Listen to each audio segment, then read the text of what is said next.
Alors, pour les opérations de perçage avec une orientation perpendiculaire à l'axe de rotation de la pièce, donc deux fonctions, tu as le C-axis drill, ou ce que l'axe de l'outil qui est perpendiculaire à l'axe de rotation, mais retrouve un point de projection là, avec l'axe de rotation de la pièce. Okay, là, ce qui veut dire que tous les trous qu'on peut percer ben, vont être normales à la surface. Et donc, pour le C-axis drill, on n'aura pas le choix d'utiliser le mode de axis substitution en lui indiquant sur quel diamètre on va projeter d'un élément. Je vais vous avouer que l'utilisation des endpoints, des intersections, peut compliquer la situation. Là, je vous invite là, fortement à créer vos points pour vraiment bien contrôler l'opération.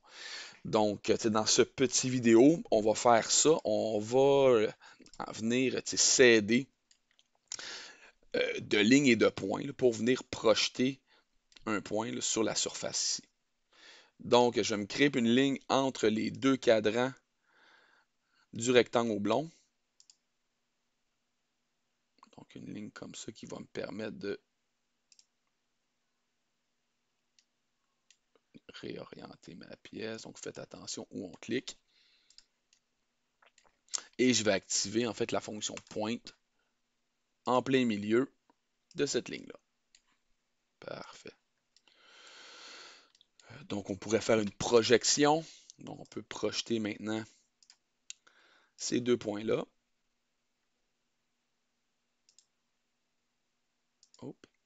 And selection sur la surface, celle-ci. And selection. Faire une copie. OK. Je vais essayer de refaire la projection aussi de ce point-là. Parfait. Sur la surface.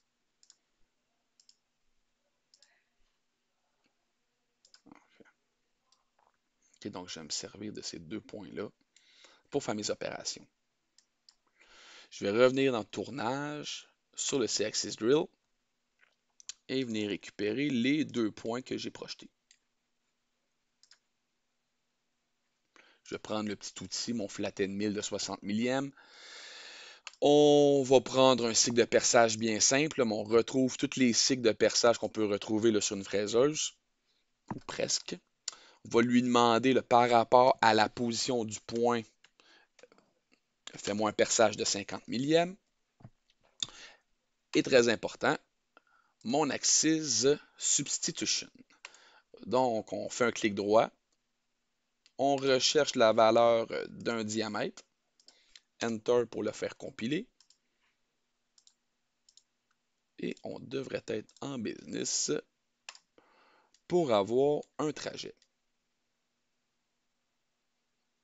Okay, là, vous remarquerez peut-être que le point que j'ai projeté était inutile en lien avec le point ici que j'ai créé, tout simplement en raison que la fonction le project utilise comme la normale de la surface, et vu que c'est la normale d'un cercle, inévitablement, elle va passer par l'axe de rotation de la pièce. Okay, donc en backplot, on devrait voir le déplacement avec la rotation autour du trou. Je pourrais reprendre exactement les autres points pour mon cross drill. Pour l'utilisation de la fonction cross drill, la fonction, lorsqu'on l'active, vous devriez comprendre qu'elle nécessite un arc de cercle qui va représenter le plan de l'outil. Donc, pour ceux qui ont une petite base en géométrie, donc on peut créer un plan par le passage, en fait, là, dans un arc de cercle. Donc, un arc de cercle est défini par 3 points. On peut définir un plan aussi par 3 points. Donc, avec le cross drill, si moindrement on n'utilise que la position du centre, euh, donc l'outil, lui, va directement le passer par la normale de la surface et donc par l'axe de rotation de la pièce, ce qui va donner exactement un C-axis drill. Dans notre cas, nous, peut-être qu'on serait intéressé à percer un trou qui va être perpendiculaire à l'axe de rotation, mais décalé. Et pour ce faire, on n'aura pas le choix de définir là, dans le cross drill la sélection d'un certain plan. Et donc, le plan, on va l'avoir là, par rapport à la forme géométrie des cercles. Donc, moi, je vais me faire une sélection d'un arc de cercle, un mask on arc. Là, donc, on va trouver les deux positions d'un arc de cercle de 465 millièmes. OK. À cet endroit-ci, on devrait maintenant avoir là, cette fenêtre-là. Je vais prendre le même outil de 60 millièmes initialement. Et à partir de là, ben, comme un perçage,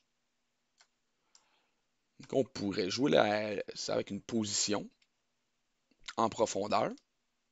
Je pourrais avoir après ça une sortie du code sur la machine, soit qu'on réoriente par rapport à l'axe de mon outil là, avec un vecteur C, puis un X, Y, Z, ou juste par le déplacement là, du Y. Pour nous, en Mastercam, il ne changera pas vraiment grand-chose. Oh, pardon, on va y aller ici en Y, pardon. On devrait avoir un déplacement maintenant où le vecteur outil est normal. Et que si on le change pour le C-axis, pardon, c'est pas du tout la même chose, mais on devrait avoir comme un C-axis drill dans ce cas-ci. OK, donc le Y lui crée comme des mouvements perpendiculaires.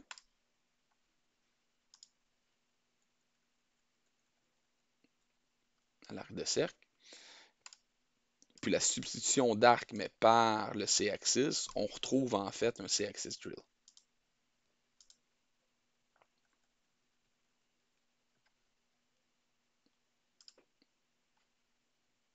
Qui est donc pour le C-axis cross, le mode en Y sera privilégié. On va effectuer un type de mouvement similaire.